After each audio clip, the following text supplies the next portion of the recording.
This is our first podcast, and we have come up with a very interesting topic, Masters in Germany. And today we have here Mr. Rohit, who has done his Masters in Germany, conquered job.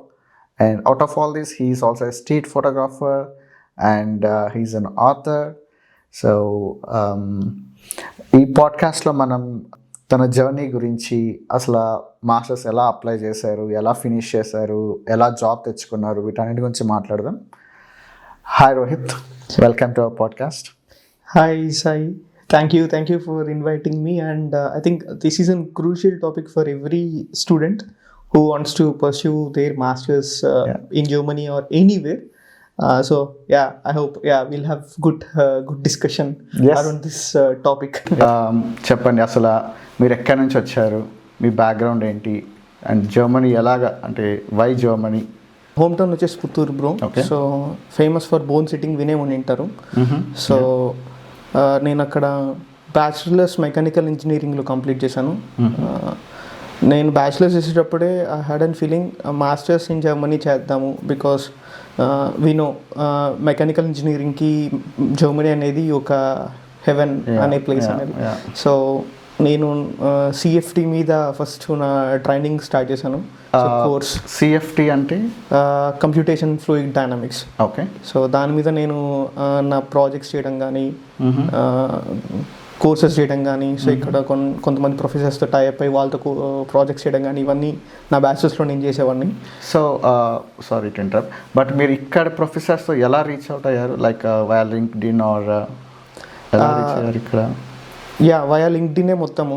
And నేను ప్రొఫెసర్స్తో reach అవ్వడానికి use to search, గూగుల్లో search చేసేవాడిని. So సిఎఫ్టీకి ఏ professors ఏ యూనివర్సిటీలో lead చేస్తున్నారు ప్రాజెక్ట్స్ అని చెప్పేసి. బ్యాచిలర్స్ అయిపోయినాక in India most of the mechanical engineers ఐటీకి షిఫ్ట్ అవుతారు. సో నేను కూడా అలానే ఐటీకి షిఫ్ట్ అవ్వాల్సి వచ్చింది.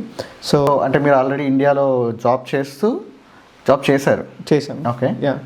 సో స్టాటిస్టికల్ ప్రోగ్రామర్ అని చెప్పేసి 19 నా job title, but we can call it as data analyst as well. మీరు అక్కడ ఆల్రెడీ జాబ్ చేస్తూ ఉన్నారు, మళ్ళీ మీకు మాస్టర్స్ చేయాలి, జర్మనీ వెళ్ళాలి అని ఎందుకు అనిపించింది? సో నేను ప్యూర్గా డేటా అనలిస్ట్ మీద ఫోకస్ చేశాను. సో అక్కడ ఉన్నప్పుడు డేటా సైన్స్ అనే వర్డింగ్ వినడం స్టార్ట్ చేశాను కంపెనీస్లో. డేటా సైన్స్ కానీ, డేటా అనలిస్ట్ కానీ, మళ్ళీ ప్యూర్ స్టాట్స్ మీద మిషన్ లెర్నింగ్ కానీ, సో అప్పుడే వినడం స్టార్ట్ చేశాను నేను 18 ఆ టైంలో. సో ఇంకా మాస్టర్స్ చేద్దాము, నాకు ముందుగా మాస్టర్స్ చేయాలనే ఇంట్రెస్ట్ ఉండింది, but I'm different stream. So నా కెరియర్ని మళ్ళీ నేను డిఫరెంట్ స్ట్రీమ్లో స్టార్ట్ చేసే కొందుకి ఈ స్ట్రీమ్ మీద చేద్దాము. సో ఆ ఇంట్రెస్ట్ నేను ఫర్ అస్ తెలుగు పీపుల్ అనే కొందికి maximum US, UK, Canada, Australia అనేది మనం మ్యాక్సిమం చూస్తాం. But the amount we invest on our masters అనేది నాకు చాలా matter, because I'm from an lower middle class family. So నేను నా కోర్సుని నేను యూఎస్లో చేద్దాము లేదా యూకేలో చేద్దామని అనుకొని యూనివర్సిటీస్ అన్నీ సర్చ్ చేసేటానికి. సో మై బేసిక్ రిక్వైర్మెంట్ అనేది అక్కడ ఫీజుకి వచ్చేసి వాళ్ళు ఛార్జ్ చేస్తుంది అరౌండ్ 50-55 lakhs అనేది ఛార్జ్ చేస్తున్నారు. So if you get scholarship that is fine, but scholarship లేదు అంటే ఫీజుకి 50 lakhs అండ్ నీ ఓన్ ఎక్స్పెన్సెస్కి ఒక 30 lakhs, అరౌండ్ 80 lakhs అనేది ఒక ఇన్వెస్ట్మెంట్ పరంగా నేను చూడాల్సి వచ్చింది. సో ఆ రేంజ్లో ఉన్నప్పుడు జర్మనీ అనేది నాకు ఒక హెవెన్ మార్క్ అనిపించినది. సో ఈవెన్ పబ్లిక్ యూనివర్సిటీస్లో you'll get free education, so you'll only pay semester fee ఇక్కడ. బట్ ప్రైవేట్ యూనివర్సిటీకి వచ్చినప్పుడు యాజ్ కంపేర్డ్ టు యూఎస్ కానీ, యూకే కానీ, ఆస్ట్రేలియా కానీ ఫీ అనేది అంత లేదు. సో ఇక్కడ నువ్వు నార్మల్గా జాబ్ చేస్తూ, వర్క్ స్టూడెంట్ కానీ, పార్ట్ టైం కానీ చేస్తూ you can pay your own fees. So ఆ క్యాలిక్యులేషన్లో నేను జర్మనీ అనేది సెలెక్ట్ చేసుకున్నాను. సో ఇనిషియల్గా మనము బ్లాక్డ్ అకౌంట్లో ఏమన్నా అమౌంట్ చూపించాలా ఇక్కడ రావాలి అన్నప్పుడు? Yes bro. సో ఇక్కడ జర్మన్ గవర్నమెంట్కి ఏమంటే to survive yourself. So ఏ జాబ్ లేకుండా ఉన్నా కూడా నీ సర్వైవల్కి నీకు కావాల్సిన అమౌంట్ వాళ్ళు 1 yearకి బ్లాక్ చేపిస్తారు నీ దగ్గర. సో నేను వచ్చినప్పుడు ఇట్స్ అరౌండ్ 2021కి around 860 or 870 euros per month. So it's comes around 10,000 euros per year. Okay. So జనరల్గా మాస్టర్స్ అనేది 2 years ఉంటుంది కదా, సో మనము 2 yearsకి బ్లాక్డ్ అకౌంట్ చూపించాలా, లేకపోతే 1 yearకి for example 8,000 to 10,000 euros blocked account చూపిస్తే సరిపోతుందా? 1 yearకి బ్లాక్డ్ అకౌంట్ చూపిస్తే సరిపోతుంది బ్రో. ఓకే. సెకండ్ ఇయర్కి వచ్చేటప్పటికంటే ఫస్ట్ ఇయర్ నువ్వు ఇక్కడికి వచ్చింటావు, you start your part time కదా. సో ఆ పార్ట్ టైం అమౌంట్ నువ్వు సేవ్ చేసుకున్న అమౌంట్ని అరౌండ్ 6,000 7,000 euros చూపిస్తే in general they will approve your second year visa as well. Okay. So problem ఉంది అక్కడ. సో ఒక క్వశ్చన్, సో బ్లాక్డ్ అకౌంట్ కంటే ముందు అసలు ఈ వీసా ప్రాసెస్ అనేది ఫర్ ఎగ్జాంపుల్ ఇప్పుడు ఎవరైనా ఇక్కడికి రావాలనుకుంటున్నారు మాస్టర్స్కి, సో అసలు ఈ వీసా ప్రాసెస్ అనేది ఎలా ఉంటుంది? నేను స్టార్ట్ చేసినప్పటికి ఇప్పటికీ వీసా ప్రాసెస్ అనేది స్లైట్లీ చేంజ్ అయింది బ్రో. సో ప్రీవియస్లీ మేము స్టార్ట్ చేసినప్పుడు అంటే ఇట్స్ అరౌండ్ 2021 టైం ఫ్రేమ్లో you don't have document verification. So నీ బ్యాచిలర్స్ డిగ్రీ కానీ నీ సర్టిఫికేట్స్ కానీ వెరిఫికేషన్ చేసుకునేది లేదు, డైరెక్ట్లీ ఇన్ ద వీసా ప్రాసెస్లో వస్తానండి. So once you submit your documents to the embassy. So now present నువ్వు మాస్టర్స్ చేద్దాము అనుకునే ఒక ఐడియాకి వస్తే ప్రీవియస్లీ డాక్యుమెంట్ వెరిఫికేషన్ అని చెప్పేసి ఒక పోర్టల్ ఉంది, జర్మన్ పోర్టల్. సో దాంట్లో నువ్వు డాక్యుమెంట్స్కి వెరిఫికేషన్ డాక్యుమెంట్స్ అప్లోడ్ చేసుకొని అమౌంట్ కడితే they will take some time. So మన బ్యాచిలర్స్ యూనివర్సిటీకి కాంటాక్ట్ చేసుకొని వాళ్ళు మన డిగ్రీని వెరిఫై చేసి మనకి సర్టిఫికేట్ ఇస్తారు. సో ఆ సర్టిఫికేట్ని మళ్ళీ మనం వీసాకి సబ్మిట్ చేయాలి. సో ఈ వెరిఫికేషన్ ప్రాసెస్ అనేది బిగ్ టైం కన్స్యూమింగ్. సో ఎవరన్నా జర్మనీకి వద్దాము అనుకున్నప్పుడు తన బ్యాచిలర్స్ అయిపోయి ఉంటే ఫస్ట్ చేయాల్సిన స్టెప్ ఈ వెరిఫికేషన్ ప్రాసెస్ కంప్లీట్ చేసుకుంటే it will be easy for them for the visa process. So in జనరల్గా ఆ టైం ఫ్రేమ్ అనేది ఎంత ఉంటుంది after bachelors and then stepping into Germany? ఆ టైం ఫ్రేమ్ అనేది ఎంత వరకు ఉంటుంది? Present time frame 3 to 6 months అనేది you will get entire process done. So 2-3 monthsకి నీ వెరిఫికేషన్కి ఈ 2-3 monthsలోనే నువ్వు యూనివర్సిటీ కానీ సెలెక్ట్ చేసుకుంటే like submitting your documents and selecting and programme, masters programme, అది వింటర్ ప్రోగ్రామా సమ్మర్ ప్రోగ్రామా and medium of programme, either German language ప్రోగ్రామా ఇంగ్లీష్ లాంగ్వేజ్ ప్రోగ్రామా. సో ఇవన్నీ నువ్వు సెలెక్ట్ చేసుకొని నీ డాక్యుమెంట్స్ వెరిఫికేషన్ సమయంలోనే నువ్వు నీ యూనివర్సిటీ కూడా సెలెక్ట్ చేసుకుంటే so by the time your documents are verified you will have confirm seat as well. So with that submitting the documents to embassy, so that's it. You'll minimum time for visa stamping is like 28 days after you submit your documents. So 28 days లో నీకు initial approval అనేది వచ్చేస్తుంది. Sometimes it takes time because ఇండియాలో మనం submit చేస్తాం, మళ్ళీ ఆ documents జర్మనీకి వచ్చి జర్మన్ యూనివర్సిటీలో వెరిఫై చేస్తారు వెదర్ నువ్వు సబ్మిట్ చేసిన అడ్మిషన్ లెటర్ అనేది ఒక proper admission letter, it's not and fake admission letter. So అవన్నీ వెరిఫికేషన్ చేసుకొని ఇస్తారు. సో కొంతమందికి 28 daysలో అయిపోతుంది, కొంతమందికి 2 months అవ్వచ్చు. So it depends on the process here. మీకు తెలిసింది ఇక్కడ ప్రాసెస్ అనేది కొంచెం స్లోగా వెళ్తూ ఉంటుంది. సో మీరు ఇక్కడ ఇంగ్లీష్ యూనివర్సిటీకి అప్లై చేశారు. సో ఇనిషియల్గా మీరు ఇక్కడికి వచ్చినప్పుడు మీకు మామూలుగా జర్మనీ అంటే లాంగ్వేజ్ బ్యారియర్ అనేది ఉంటుంది, లాంగ్వేజ్ అనేది చాలా ఇంపార్టెంట్ ఇక్కడ అని మీకు ఇక్కడికి వచ్చే ముందే తెలుసా, లేకపోతే ఇక్కడికి వచ్చిన తర్వాత మీరు ఇంగ్లీష్ యూనివర్సిటీకి అప్లై చేసిన తర్వాత మీకు అది తెలిసి మీరు ఎక్కడైనా రిగ్రెట్ ఫీల్ అయ్యారా? లేదు బ్రో, నా ఇనిషియల్ రీసెర్చ్లోనే లాంగ్వేజ్ అనేది ఇంపార్టెంట్ మీడియం అనేది నేను తెలుసుకున్నాను. So I connected with few of my seniors as well. So ఇక్కడ కొంతమంది సీనియర్స్తో కనెక్ట్ అయ్యి సో యాక్చువల్ గ్రౌండ్ రియాలిటీ ఏముంది అవన్నీ ముందుగానే అండర్స్టాండ్ చేసుకున్నాను నా అడ్మిషన్ ప్రాసెస్ స్టార్ట్ అయినప్పటికీ. సో ఆ ఐడియాతో జర్మన్ లాంగ్వేజ్ అనేది నీడెడ్ ఫర్ సర్వైవల్. సో నాది ఇంగ్లీష్ మీడియం కోర్స్ అయినా so I did till A2 in India. A2 level వరకు ఇండియాలో చేసి వచ్చాను. సో ఇక్కడికి వచ్చాక అది నాకు బేసిక్ కమ్యూనికేషన్కి హెల్ప్ అయింది, like day to day communication with in supermarket or wherever. So ఆ బేసిక్ కమ్యూనికేషన్కి ఆ టైంలో హెల్ప్ అయింది. సో బెస్ట్ ప్రాక్టీస్ ఏమంటే ఇక్కడ స్టాప్ చేయకుండా నా జర్మన్ క్లాసెస్ని ఎవరన్నా కానీ సో ఇంగ్లీష్ మీడియం కోర్స్ అయినా టిల్ B2 కంప్లీట్ చేసుకుంటే వాళ్ళు ఒక లెవెల్ హైలో ఉంటారు ఇక్కడ. So better chances at survival కానీ కెరియర్ కానీ ఇక్కడ ఉంటుంది. సో ఎంత మనం ఇంగ్లీష్ మీడియంలో పనిచేసినా ఇట్స్ ఆపర్చునిటీస్ అనేది మూర్ అనేది జర్మన్. సో లాంగ్వేజ్ వస్తే మనకి ఎక్కువ ఆపర్చునిటీస్ ఉంటాయి అంటారు, రైట్? సో అక్కడ అంటే మీరు 2 yearsలో మాస్టర్స్ ఫినిష్ చేశారు రైట్? ఎస్. సో ఆ తర్వాత మీకు జాబ్ సర్చింగ్లో ఎంత టైం పట్టింది? అండ్ మీరు చేసిన ఎంఎస్ ఇంగ్లీష్లో చేస్తుంటారు మాస్టర్స్ అనేది. సో ఇంగ్లీష్లో చేసిన మాస్టర్స్ కానీ ఈ 2 yearsలో మీరు గో త్రూ అయిన క్లాసెస్ కానీ ఎంతవరకు మీకు హెల్ప్ఫుల్ అయినాయి మీకు జాబ్ సర్చ్లో కానీ, లేకపోతే ఆ తర్వాత మీరు ఇంటర్వ్యూలో మాట్లాడాలన్నా కానీ స్పీకింగ్లో కానీ ఎలా ఎంతవరకు మీకు హెల్ప్ఫుల్ అయినాయి? In terms of German bro, లేదంటే entire for career? Entire career, like మీకు మేబీ ఇంటర్వ్యూలో ఇలాంటి క్వశ్చన్స్ ఏమైనా పడి ఉండొచ్చు. మీరు ఇంగ్లీష్ యూనివర్సిటీ చూస్ చేసుకున్నారు, you did your masters in English, నా you are switching to Germany company and where you go and speak daily in German right? So ఆ స్విచ్ అనేది మీకు జరిగేటప్పుడు మీరేమన్నా ఇష్యూస్ ఫేస్ చేశారా? అండ్ ఇంటర్వ్యూలో ఇలాంటి క్వశ్చన్స్ ఏమన్నా అడిగారా మిమ్మల్ని? అండ్ ఎన్ని కంపెనీస్ మీరు అప్లై చేసి ఉండొచ్చు? సో అక్కడ ఏమన్నా మీరు డౌన్ఫాల్ కానీ ఏమన్నా లో ఫీల్ అవ్వడం కానీ అలాంటివి ఏమైనా జరిగాయా? యా బ్రో, ఇది ఎవ్రీ మాస్టర్స్ స్టూడెంట్ లైఫ్లో జరిగేదే.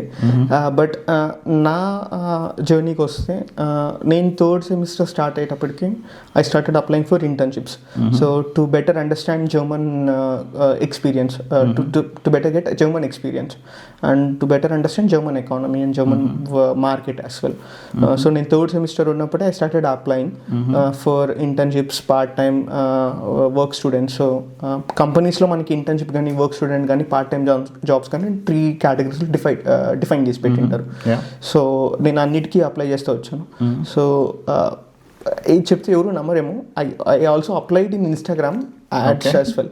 సో నా ఫస్ట్ కంపెనీ నేను ఇన్స్టాగ్రామ్ యాడ్లో అప్లై చేశాను. So we see right Instagram ad lo just submit your basic information with resume. True. So then they'll get back to you. Atla nenu apply chese nan reach out ayyaru. So that was like an big thing ఆ టైంలో. So no one thought ఇన్స్టాగ్రామ్లో apply చేసిన jobs వస్తాయని చెప్పేసి. So they reached out to me. అది pure German company. So that's an startup company, pure German company. Every colleague are speaking in German. నేను ఆ టైంలో నా జర్మన్ లాంగ్వేజ్ని పర్సూ చేస్తున్నాను. సో అరౌండ్ B1 లెవెల్లో నేను ఆ టైంలో చేస్తున్నాను.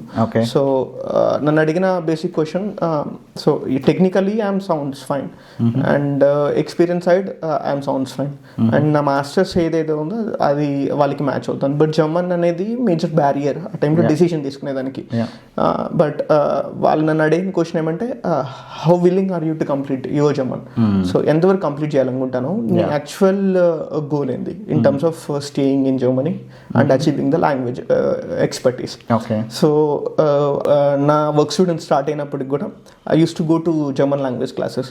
సో మార్నింగ్ 9 to 2 నేను జర్మన్ లాంగ్వేజ్ క్లాస్కి వెళ్ళి 2 to 10 సంథింగ్ ఆ టైం ఫ్రేమ్కి నేను I use to work.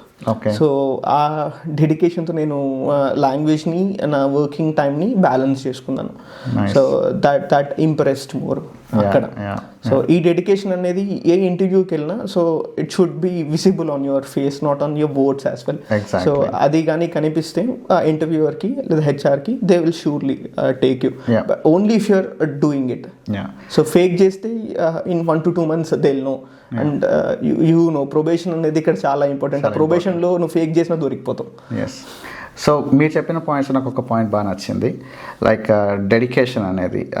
I seen many people who come for masters and then they give up or you know ఒక మాస్టర్స్ అయిపోయిన తర్వాత మళ్ళీ మాస్టర్స్ చేస్తూ ఉంటారు. So maybe lack of discipline and you know abroad అనేది మనం వచ్చాము అన్నప్పుడు ఆ డిసిప్లైన్ కానీ లేకపోతే obedience like you know for what you are looking for అనేది చాలా important. Maybe that's maybe a key character in you and you know దానివల్లే మీరు ఈజీగా కోర్స్ ఫినిష్ చేసి చాలా క్విక్గా అని విత్ ఇన్ అ టైం ఫ్రేమ్లో అండ్ దెన్ జాబ్ కొట్టి ఈరోజు మంచిగా సెటిల్ అయ్యారని అనుకుంటున్నాను.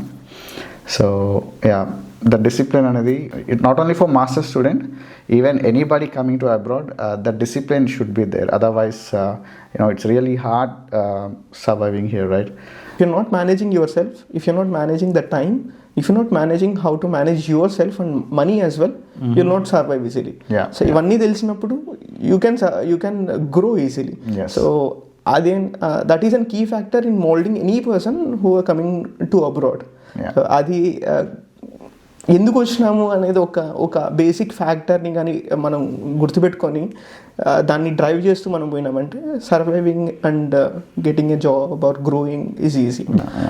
But one more thing in terms of getting a job ఇక్కడ ఇంపార్టెంట్ ఏమంటే అండర్స్టాండింగ్ ఎకానమీ ఎట్లా డ్రైవ్ అవుతుంది అండ్ ఏ కీ ఫ్యాక్టర్స్ అనేది ఇన్ఫ్లుయెన్స్ చేస్తుంది కరెంట్ ఎకనామిక్ ట్రెండ్స్కి అండ్ జాబ్ ట్రెండ్స్కి అండ్ నువ్వు ఎంత బాగా జాబ్ మార్కెట్ని స్టడీ చేస్తున్నావు అనేది కూడా ఇంపార్టెంట్. ఓకే, ఒక క్వశ్చన్ రోహిత్ ఇక్కడ మీరు చెప్పారు మార్కెట్ స్టడీ చేయాలని చెప్పి, అంటే మీరేమన్నా స్పెషల్ అప్లికేషన్స్ కానీ లేకపోతే డైలీ న్యూస్ పేపర్ ఇలాంటివైనా ఫాలో అయ్యే వల్ల మార్కెట్ స్టడీ చేసేకి, లేకపోతే how do we actually wear the market is going, or where the companies are investing in which technology? How do you know that?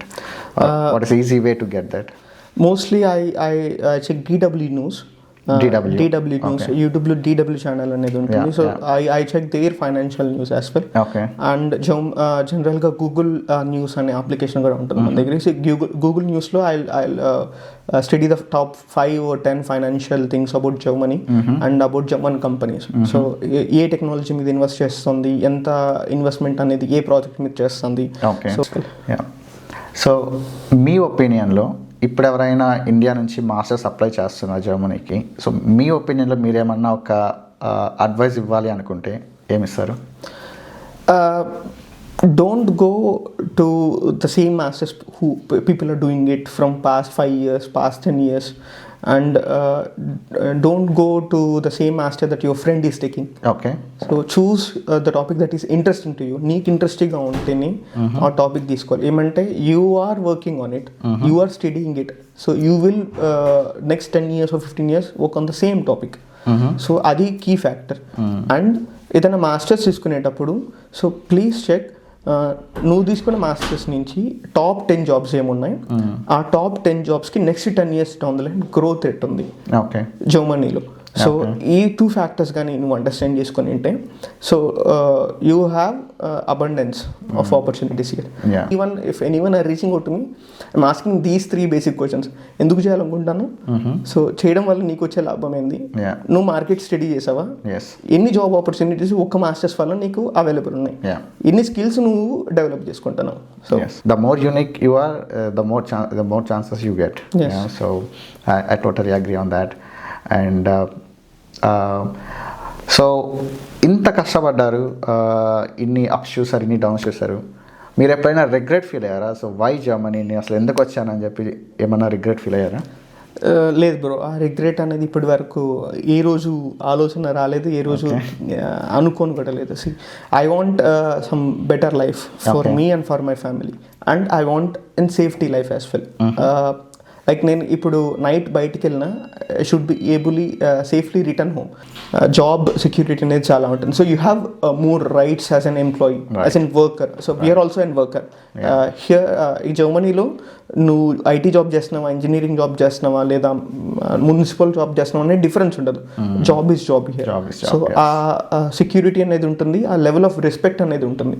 So అదొక pushing factor నాకు ఇక్కడ ఒక good లైఫ్లో ఉంటున్నాను అంటే. So with all this you don't feel regret, and then like you said it's more secured and then more comfort, and then you can manage work and your personal activities and all. And back from India you came here, and then you did masters in English, learn language, writing book, working, and మిమ్మల్ని చూస్తుంటే నాకు ఆ డిసిప్లైన్కి, ఆ కన్సిస్టెన్సీకి మరీ మారిపోయాను చెప్పను, but you have that qualities and that makes you like what you are today. I really feel pleasure to have you in my podcast and sharing your views and your opinions.